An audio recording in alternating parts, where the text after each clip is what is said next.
આચાર્યશ્રીઓ, શિક્ષકગણ તથા મારા વહાલા વિદ્યાર્થી મિત્રો, આજના સત્સંગે હું આપ સૌનું સ્વાગત કરું છું. હું ખેર સતીલાલ, ધોરણ 8 ની વિદ્યાર્થીની મારા અભિપ્રાયો રજૂ કરવા માટે ઊભી થઈ છું. આપણે સૌ જાણીએ છીએ કે આજે શાળાનો છેલ્લો દિવસ છે. હું બધાને અલવિદા કહું છું. આજનો દિવસ ખુશી અને દુઃખ બંનેનો દિવસ છે. ખુશી એટલા માટે કે આપણે આપણા ઉજ્જવળ ભવિષ્ય માટે આગળ વધી રહ્યા છીએ, અને દુઃખ એટલા માટે કે જે શાળામાં ભણ્યા, જ્યાં મોટા થયા, જ્યાં શાળા મિત્રો અને શિક્ષકો બન્યા, એવી શાળા મિત્રો અને શિક્ષકોને અલવિદા કહેવાનો સમય આવી ગયો છે. જ્યાં જ્યાં મિલન છે ત્યાં ત્યાં જુદાઈ છે, જ્યાં જ્યાં મિલન છે ત્યાં ત્યાં જુદાઈ છે.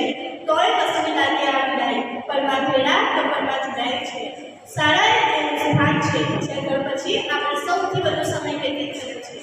ભલે આપણે બધા જુદી જુદી જગ્યાએથી આવ્યા હોય, પરંતુ શાળામાં આવ્યા બાદ બધા એક સમાન હતા, કારણ કે બધા એક યુનિફોર્મમાં રહેતા હતા. જ્યારે આપણે શાળામાં આવ્યા ત્યારે રડતા રડતા આવ્યા, અને જ્યારે છોડીએ છીએ ત્યારે પણ આંખમાં આંસુ છે.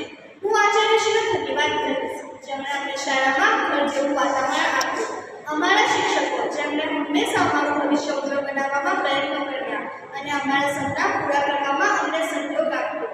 મારી થોડીક વાતી અને થોડા મન પર કક્કા અને બાળકના જ્ઞાનના પ્રથમ હસ્તાક્ષર કરનાર એ હદ અને શ્રીને નમન છે.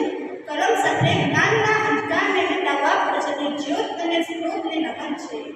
આ શાળા દ્વારા સંસ્થાના ટ્રસ્ટીશ્રીઓ, આચાર્યશ્રીઓ અને શિક્ષકગણનો પૂરેપૂરો સાથ અને સહયોગ મળી રહ્યો છે. અમારી કોઈ પણ સમસ્યા હોય તેને ત્વરિત સમાધાન કરી દેવામાં આવ્યું.